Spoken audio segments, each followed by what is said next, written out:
Hello and welcome back to Wondergoal, the soccer betting podcast from the Action Network. I'm Anthony DeBundo, joined as always by BJ Cunningham. Champions League round of 16 comes to a close. Just as an aside, we are recording this prior to the weekend matches, so we don't know the status of Liverpool and Man City and Arsenal and Brentford. With some obligations, we figured we'd get this out of the way early. But we do have four really interesting Champions League matches, four that are still pretty competitive at this point, all of them within one goal of one another. So after this week in the Champions League was pretty dull, you had Man City kind of roll. We saw Bayern not really have to sweat their comeback very much after they scored twice in the first half. It was kind of lacking drama. Well, this week there's going to be plenty of drama, I think. And we've got four great matches to talk about. And a lot of the similar bets that we made in the first round of these matches, we're going to make again. Before we get into the Champions League round of 16 fixtures, as a reminder, Wondergoal is presented by Bet365, and Bet365 doesn't do ordinary. That's why you get more boosts with them than with anyone else. Every day, they power up the odds on hundreds of bets to give you a chance to win more. They boost specific markets, your winnings, and even parlays, and they don't stop there. Keep an eye out for the biggest and best odds with the incredible Super Boost. Check out the boosts and see why it's never ordinary at Bet365. Disclaimer, you must be 21 or older and present in Arizona, Colorado, Indiana, Louisiana, New Jersey, Ohio, Virginia, or 18 and older in Kentucky. Gambling problem, call 1-800-GAMBLER or 1-800-BETS-OFF in Iowa. Terms and conditions apply. BJ, we have to start with your boys. By the time you're listening to this pod, they could be top of the table if things go their way this weekend. But either way, they need to rescue this tie for our tickets. And they're in a very similar spot to what Bayern just was. And the betting odds kind of had it similar, where the market expected them to lay about 1.5, 1.75 in that second leg. Bayern had really no trouble. They put up over 3xG. Lazio was under a half. It was pretty much a comfortable 3-0 win that was never truly in doubt. Porto, to me, and I said this before, I was debating with somebody, like, who's more likely to fall, Arsenal or Bayern? And I actually said, look, Bayern is more likely to lose, but Bayern's also much more likely to make it look easy. And I think that's a similar situation that we're dealing with now, where I think Arsenal ultimately will get through here. They're still minus 300 to do so, and so the betting market likes them. But Porto has a way of playing and defending pretty deep, and doing the dark arts to turn this into a bit of a struggle for Arsenal if they're not able to score early. And I think the biggest thing we've seen with Arsenal, maybe in the last few months, the last month or so especially, is they have been getting more early goals in games, and teams have had to come out to play them a little more. And that's helped Arsenal look more like early season Arsenal of last year and not early season Arsenal of this year, when they were not creating those consistent open play chances and breaking teams down at the same rate that they have of late, where we've seen the offense take a step forward. We've seen Saka's production go up. So you're the Arsenal guy. What's the temperature check on the Gunners right now, and how do we feel about their chances of turning this? I feel pretty good about their chances getting through here. In the first meeting, I don't want to say it was an anomaly, but it was also the worst match that Arsenal has played this season by far. 0.09 XG from open play. But we have to remember the ball was only in play for 51 minutes. Porto obviously just kept fouling. Anytime Arsenal, I went back and watched the match. Anytime Arsenal had a break or like a chance to open them up, they just fouled them. They took the yellow cards. They just said whatever, stopped anything that Arsenal could do, and said, you know what? Our only chance is really to just sit in this low block. We can't let them beat us in transition. And they did it successfully. Credit to them. And then when they were in their low defensive block, they were really good at denying passing lanes. So, credit to Porto. But having that exact same game plan, transitioning it now to London, where Arsenal is going to have Gabby Jesus available. Last match, they played Leandro Trossard up top. And what we know about what they do with Leandro Trossard is they like to drop him and Odegaard very deep in build-up, play Martinelli and Saka more inverted and more of like a 4-2-2-2. Whereas now with Gabby Jesus, it's going to be more of a traditional 4-3-3 in my opinion. But one other thing that Porto did, and it's, you have to pick your battles, right? Like they said, okay, we can either, try to defend from open play, sit in this low defensive block. But the game plan was just like, all right, let's get Arsenal into situations where it's just dead ball situations. And we think we're physical enough on set pieces to disrupt them. And it was funny because every single time that Arsenal got a corner or a set piece, it was just like a wrestling match inside the box. And they just, they threw crosses in there, and Saliba had one good opportunity. And, outside of that, there really wasn't much that Arsenal got. But playing that style and giving the best set piece team in the Premier League constant opportunities is a very dangerous game to play. Trossard had a back post shot that really could have gone in off of a set piece. So Arsenal's going to have their chances off set pieces from open play. How many times have we gone through this Champions League, Anthony, where the underdog does really good in the first leg, they're really good in the low defensive block at home, and we say, man, they can repeat that in the second leg. And I've fallen in the trap with Lazio. I've fallen in the trap with Leipzig. I've fallen in the trap with Salzburg. And now we're in an exact same situation where we have an elite offense in Arsenal that is just continually putting up so many goals against everybody but this one match against Porto. So for me, I think Arsenal's going to turn the tide here, but I really do like the under in this match because we had talked off air. I don't really see a scenario how this gets to 4. Like, I don't really see how Arsenal opens this match up and like wins it 4-0. If anything, I think Arsenal probably wins this 2-0, even maybe 3-0. But, Porto, the two opportunities that they got, the one huge chance that they did that put them over one expected goal, Saliba just fell asleep and they, hit the post and hit the guy and went back, off. And then, they obviously hit a screamer from outside the box. So credit to them. But I think it's going to be very hard for Porto to repeat what they did in the first leg. But it also sets up for a very slow, grinded out style of match rather than very up and down. So I think the total is really still high here at 3. So I like under 3 at I agree. minus 120. Bet the under in the first leg. Feel good about the under in the second leg as well. I think the biggest stat and takeaway and thing that does scare me a little bit, Arsenal had 29 passes into the final third in their match against Porto in the first leg. They did not complete a single pass into the penalty area in the match. That is crazy for Arsenal, a team who is second at putting passes in the penalty area in the Prem this year, and who has been we talked about it, like they get the ball there and then they weren't very efficient at turning the ball into good shots, and they've improved that in the last month or two. But final third touches, Arsenal had 119 in the attacking third. Martinelli 25, Saka 25, Havertz 20, Odegaard 15. They had a total of 12 in the penalty area. So you're kind of seeing, the potential for Porto to try to replicate that. I do agree it's going to be much harder. I think the two biggest things are the ref, really. Like at Porto, the ref called it tight, and Porto played to that officiating and got a lot of calls. There were a lot. I mean, both ways. There were a lot of fouls, period. I don't think it was a poorly officiated game, but it was a game that was officiated in a way that would have made it better for Porto. And that's where home field advantage really matters, because they might not get that whistle. They might, play more to the Premier League style, the more physical style where you're able to get away with more. And that would give Arsenal advantage, because so many times in that match, Porto would win the ball. And then when Arsenal would look to counter press, they would, press them, make a 50-50 challenge, and then a foul was called.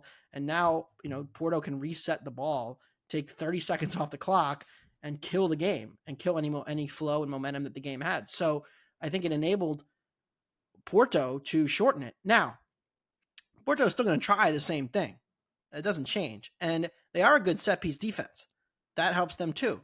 So I think when you think about a team who really is drawing kind of dead offensively here, I think Porto's pretty close to drawing dead offensively at the Emirates, who isn't going to come out of their shell until they're down 2 goals, which could come early, and then we're in big trouble for our under anyway, though. And if it comes later, then it's probably going to be Arsenal playing their classic Arteta conservative possession, try to shut the game down late. We're not going to see Arsenal pushing for more numbers late, even like Bayern was at the end. So I think ultimately I agree with the under 3. I looked at it, both teams to score no as well, but that was up at minus 145. So I like 3 more. If Arsenal goes and puts 4 on me, I'll tip my cap. I think it's not a terrible idea to sprinkle. If you like under 3, maybe also take under 1.25 first half, just because there is a good chance that once it gets to 2-0, the game does change. Porto takes more risk. They are more open in the transition, and et cetera, et cetera. Whereas if Arsenal is sluggish early, you're going to have that in the bank and then be very ahead on your 3. Because I think, there's a world where it's like 1-0 half, Arsenal gets one coming out of half, and then all of a sudden things get crazy. But either way, I like the under here. I agree. Like I said, I'm betting a lot of the same things I bet in the first leg of these matches. We're getting an extra half goal essentially. And I think Porto's attack is going to be much worse in this game. So I think that more than accounts for the fact that you're probably looking at best, Arsenal wins this by 3. So give me the under. We're going to agree there. We're going to agree a lot on this show. Next game, also Tuesday. Probably the most disappointing of the 4 in terms of excitement in the match that I was expecting. I thought PSV Dortmund was going to be a lot better, and it was not a very good watch. The match was quite stale. So many times in the match, PSV had a chance to break in transition. They played an out ball to Irving Lozano, Choky Lozano, and the attack went to go die. And he was so bad in the game. And I think that was their biggest problem, really. And it was, in fact, later in the game, the last 15-ish minutes when he came off, that they played better. And I don't want to single him out necessarily, but I thought he was quite poor in the game. And I thought that was really a killer for them. He had 5 miscontrols and he was dispossessed 3 times. He did have a couple carries in the penalty area, but when you have 5 miscontrols and 3 times people dispossess you, that's not a great look overall in a game where you are the primary outlet who's supposed to get the ball into the penalty area. And he had a total of 4 penalty touches in the area. So yeah, not a great game for him. And I don't think much is going to change in the second matchup. If you go down the line and just like pull up all of the stats, Dortmund took an early lead. It was kind of a fluky, how did he score that situation? And then otherwise it was like pretty dead even. And I don't think the second leg's necessarily going to be all that different. Yeah, I agree. Dortmund, when they got the early goal, they kind of just started sitting off quite a bit. And it's what we've seen from Dortmund is that they're, especially in these Champions League matches where they've recognized they're not that good out of possession. So they can't press high. They can't try to disrupt build-up play. So they've sat very, passive, and that's what they tried to do against PSV. But what kept happening is PSV, like you said, kept getting the ball out wide and getting in 3v2 situations. And they would get into these chances where they'd almost complete a cross, and then they just couldn't do it. So for the match, PSV had a field tilt of about 67%. So they were basically living inside of Dortmund's final third. And I'm not really sure what changes here, unless Dortmund feels the onus that like they need to have the ball and they need to build up. And if they do that, that's going to play right into PSV's hands because they are an elite pressing team, an elite team in transition. Also, Dortmund is going to be without Schlotterbach, who's suspended for the second leg. So that's obviously key because he's their best center back. And what also kept happening is because of the positioning of Lozano, Dest, and all these guys out wide, is the center backs just kept getting pulled apart. And it was creating a lot of lanes for De Jong through the middle. And if they continue and able to do that, then they're going to have a lot of success. They just need to be able to complete that last cross. There were so many almost chances for PSV that don't show up in expected goals. If they can just get a chance on the end of those, they'll be much better. But we've said this about Dortmund forever.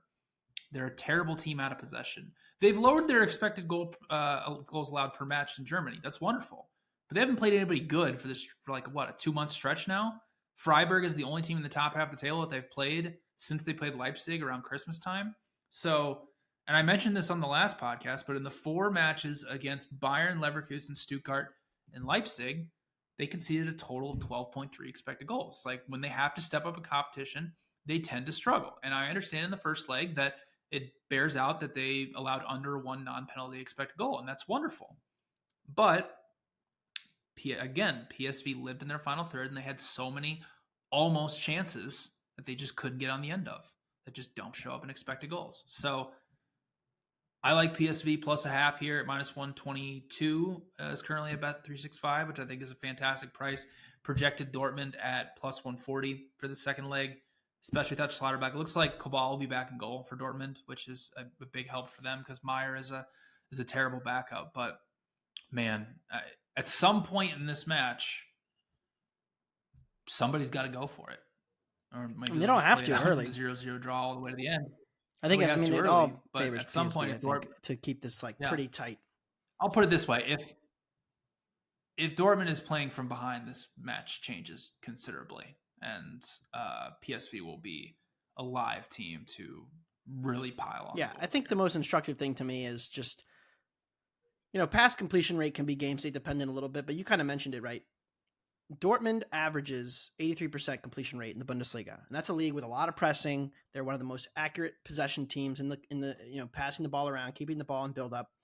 They completed just 74% of their passes in the first leg at PSV, which is really bad given they'd be used to teams that are going to press them. This is they play in Germany. They play a very German-esque team in PSV here, and on the other side of it, yes, they don't press as much, but they're still allowing the second lowest pass completion rate in the league. So they're still a team that wants to make it frenetic and team that wants to jump passes and cut stuff off and take chances out of possession to cut off your buildup. And PSV was able to complete north of 80%. So it was PSV's system that won out ultimately. And that's what you mentioned with the field tilt. Like, even before the goal, PSV didn't take a ton of the shots, but Dortmund was getting a lot of low quality, not even call them half chances, until Milan had that great moment. And Milan was really the entire attack in the match for Dortmund. He took 5 shots and was pretty much their whole team in that game. And then the penalty was soft for sure. I didn't really think it was, but either way, it's a goal that had been coming given just the control that PSV had put on Dortmund, the pressure they put them under. So I like PSV plus a half. There's a minus 130 out there. I think you got even better, minus 125. I really, at Bet365. I really think that I have PSV a dog by about a quarter goal. I had them favored by about a little over a quarter at home. I did downgrade them a touch, and now I have them about a quarter goal worse. So you give me a half, I'm going to take it. It's pretty much where I'm at on this. Yep, me too. I mean, like I said, I have Dortmund at plus 140, so definitely some value here on PSV. All right, we move to Wednesday. We'll start with Inter and Atletico Madrid, where it's kind of Groundhog Day again from 3 weeks ago, where when we talked about it on the pod, Inter was plus 105, 110 opener. They closed and ran all the way out to minus 160 on the 3-way money line and then completely destroyed Atletico in the first leg. It was probably the most surprisingly uncompetitive matchup of the first round, and given what we went thinking going in and then what it ended up actually being. Because Inter, we talked about their versatility, we talked about their ability to play and beat different styles. That was on full display because Atleti came out and went full Diego Simeone terrorism ball, and they created almost nothing until after they were down a goal. They held on for their lives and almost got there. They almost stole the result. But ultimately, Inter gets their goal. They create over 2.5 XG. They win the match, get the lead, and now they look to protect it. And now we're seeing the market again take Inter money. So they opened right around minus 115 on the draw no bet. I threw it in the app. I like them again. They're out to minus 130 now. I still like them, but we're getting to the point where I would stop playing them. I really think that Inter's ability to play on the break here, as Atletico eventually has to start taking more chances, is what turns this match. The first match, 26 penalty area touches for Inter Milan, 13 for Atleti. Doubled them up. Doubled up possession, dominated the midfield exchanges. It was an uncompetitive match, really. Yeah, it definitely. And what's interesting about that first match is you would have thought that Atletico would come out and they would just play low defensive block and they'd say, here, Inter, have the ball. We're just going to sit deep and we're just going to try to absorb it and everything. And they did for stretches. But if you look at how Inter created all of their huge chances, it was in transition moments when they turned them over from the mid block. And what happened towards the second half when they really started pumping up the pressure, Thuram got hurt at halftime. So they bring out Arnautovic, and he missed 2 huge chances that could have put them up. and then finally converted the last one to put them up 1-0. Thuram is healthy now. He's going to play in this match. He came off the bench against Genoa on Monday. We're obviously recording this before their match against Bologna this weekend, so we'll see if he plays there.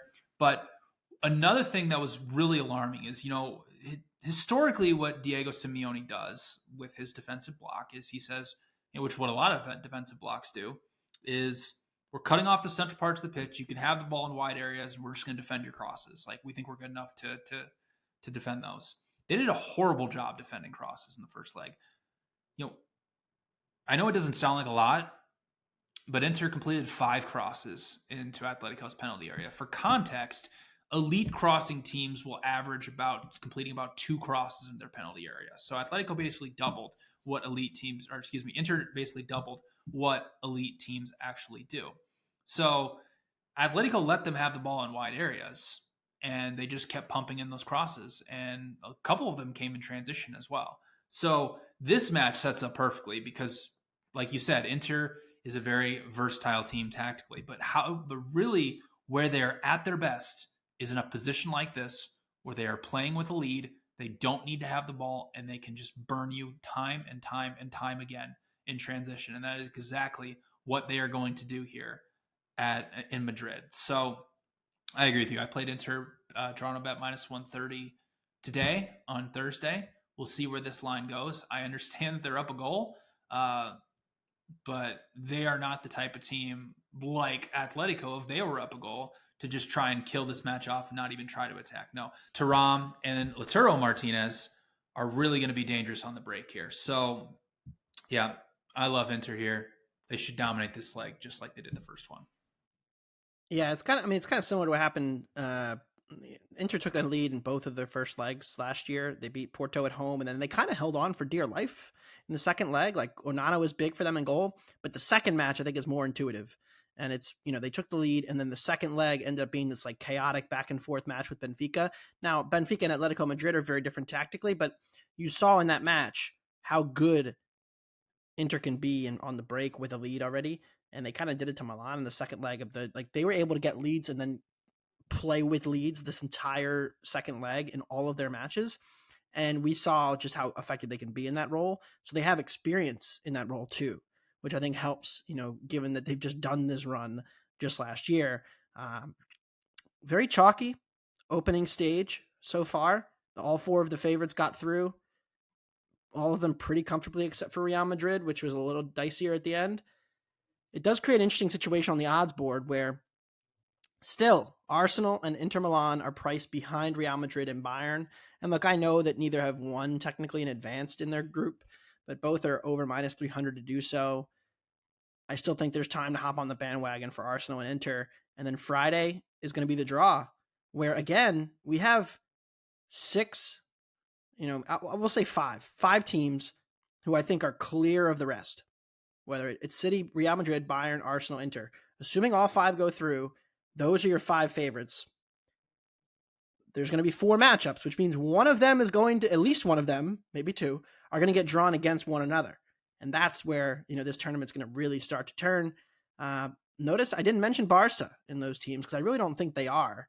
And now with this injury situation with Pedri and De Jong, they're in a weird spot. Napoli took some money off of that injury news. Barca opened around -145 in the second leg against Napoli. They got bet down to about -120 now, which is where it is. Napoli was so bad in the first leg for the majority of it, but that's Victor Osimhen, right? Like, he bullies a defender, makes a nice turn, boots it in, and that's Lewandowski. Same thing. Like, Barca was clearly better than Napoli in the midfield exchanges, like controlled the flow of the game, but it was an individual moment from Lewandowski that turned it, an individual moment from Osimhen that turned it back. Kind of got us to a stalemate. This is the one match where I really, I had the over in the first leg, was on the wrong side. It didn't deserve to go over. But I don't really have a strong read on the second one because I think Barca's a little cheap at home here, only -120. But their injury situation in the midfield now has them very vulnerable. Like, Gundogan probably starts. Oriol Romeu.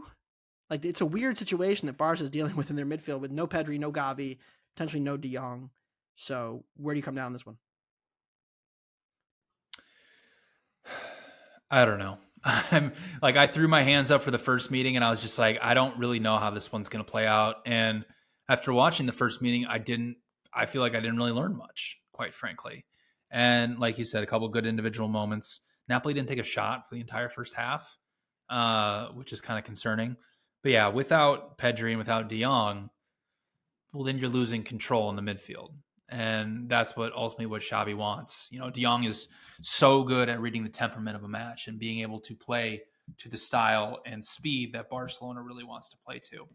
Without him being the conductor in there, like you said, Gundogan is not really the deep lying. I'm going to go to the back line and help build out. Pedri could be that guy as well. So it's just a very, very odd situation. I have Barcelona projected at minus 123 and the total at 2.87. So I'm like right in line with where the market is right now.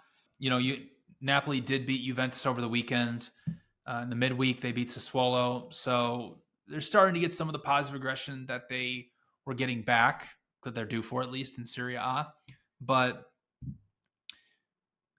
yeah, I just I'm at a loss for words, and I'm at a loss for of what's actually going to happen in this match. So I think this is the easiest match to just pass on the board, and I don't think either of these teams have a shot if they play, like you said, one of the top 4 or 5 in the next round.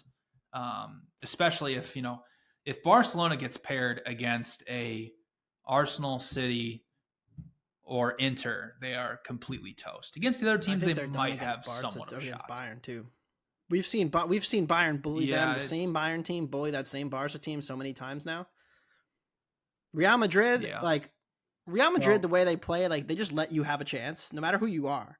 Like you're gonna have a go at them, and you're probably not gonna lose because that's what they do. They just they beat you in the moments, but like you're gonna get your day. Like you're not gonna get played off the park, in a way where you're like suffocated. It's like an old story that I think it was Nick Kyrgios was talking about playing like Roger Federer versus playing Novak Djokovic, and it's like he would always much rather play Djokovic because Roger's going to let you get your shots, and then he's just going to hit amazing shots where you're just like, oh, I have no chance. Fine, but when you play Novak, it's like you're getting strangled to death the whole match, and it's not really a fun experience. That's kind of the difference between City and Real. And so I think Barca could give Real a game, although this current version, like their transition defense is being a total sieve going up against Real Madrid. Like it could be ugly.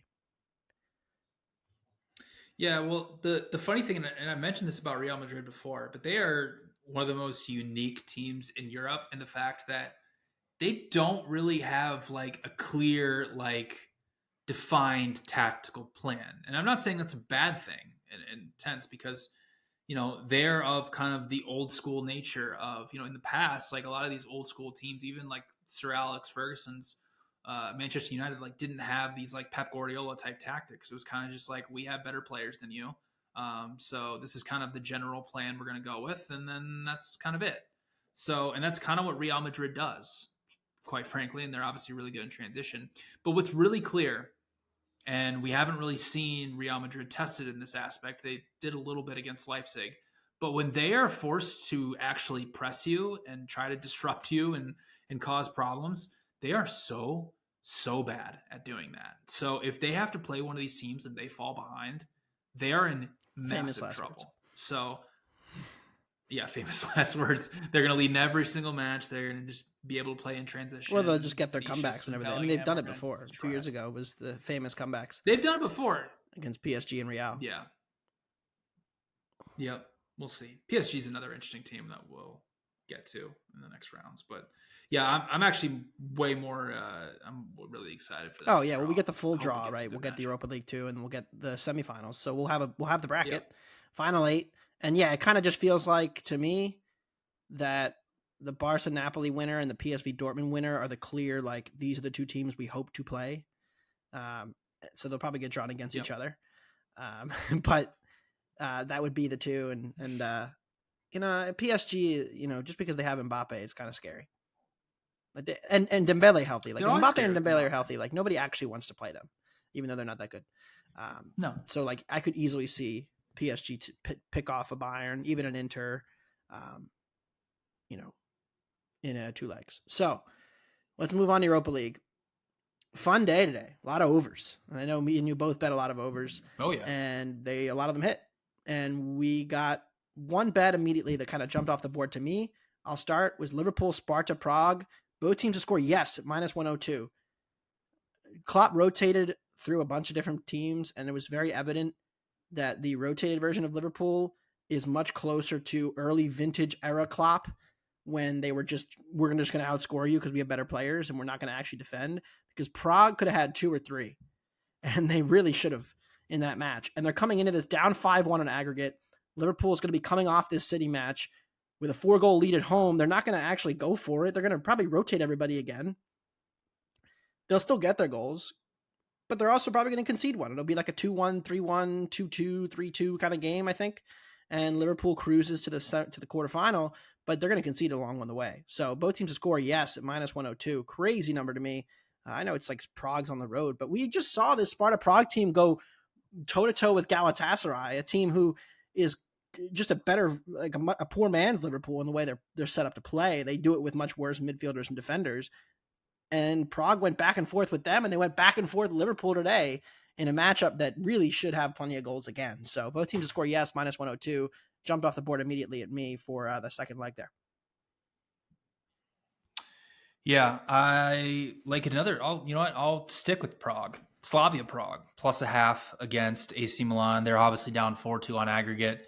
Unfortunately, they were playing pretty well against AC Milan at the San Siro, and then they got a red card, and everything kind of fell apart. But if you take that first minutes, those first 20 or so minutes, they were living inside of AC Milan's final third. The momentum chart was actually in their favor up until that red card.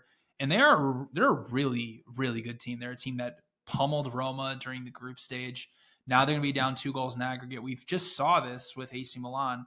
They pumped Rennes in the knockout round, beat them 3-0. And then we saw this return leg where it just became this incredibly chaotic back and forth of type match. So you could see I wouldn't expect it, but there might be some squad rotation coming in here. In that second leg against Rennes, they conceded 3 expected goals. So it's a very different type of AC Milan team that, as we've said, has been frauds for a long time, but just a different mentality when you're, up 2 goals. They're probably going to play very, very passively and not really try as hard to beat them on the break. So, AC Milan's sitting at minus 120 right now.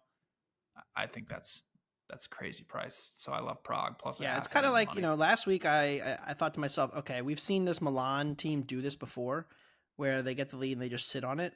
Their complete inability to slow down Rennes when playing with the lead in the first matchup when they had a 3-goal aggregate lead gives me pause as to like whether they can do that against Slavia Prague, because I agree. I think they're going to be flawed. I'm holding a Prague to advance ticket that is in some deep shit. So I don't know if I want to add more, but it was like plus 260 and I was feeling pretty good. Like you said, like they were right there. They had a great chance right before the red card, give away the red, and then just stopped defending for 20 minutes. They were down 3-1, fought back into it at 3-2. I was like, oh, they got a shot. And then 4-2. They're probably drawing dead here. But again, it's a Prague team that had great numbers in the Europa League group stage, Slavia Prague. And the Milan defense, that's been the biggest thing. With Loftus-Cheek and Reinders in there, like their attack, Milan's attack has taken a clear step forward this year over year. But their defense is way worse, and they are not able to stop the outlet passes. And that's where Slavia Prague had all of their success today. So I think they're going to do that again. And I think you're right. They're live for sure. We've got our little head-to-head battle, Atalanta and Sporting. Pretty much in line with the market. Yeah, no, Sporting's drawing dead. I don't think they're drawing dead. They rested a lot of guys on Wednesday. Like why they sat Gyökeres for the first half, which I was very concerned with. Like, why are you? They weren't much better with him on the pitch, but yeah, Atalanta was the clear better side. Also, Atalanta didn't start to Ketelare. Like it was weird from both teams. I think that both teams were kind of just playing it out cagey. That's one where you need to wait for lineups. If the Ketelare and Gyökeres are both in there, I think 2.5 over 2.5 minus 120 is like a little cheap.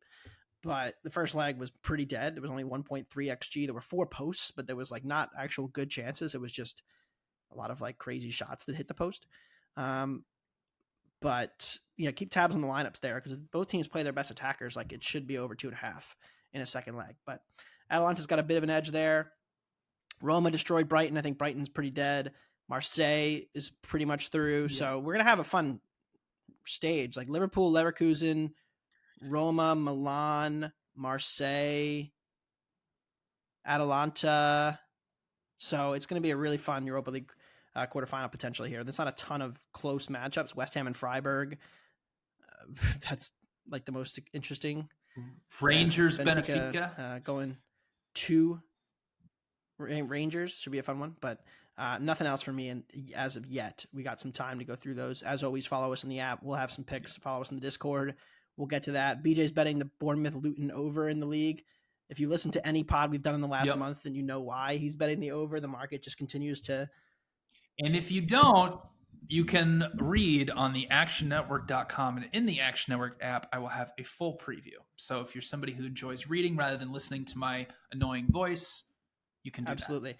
All right, that'll do it for this brief episode of Wondergoal. We will be back on Thursday morning to preview the final weekend slate before the international break, and we will have actual reaction to the decider, maybe the biggest match of the season, Liverpool City. We'll have full reaction to that coming up on Thursday's episode, which we didn't have the chance to record after. So thanks to everybody for listening. Thanks to Bet365. Thanks to Noah, our producer. Lieboff will be back next week. And everybody enjoy the Champions League.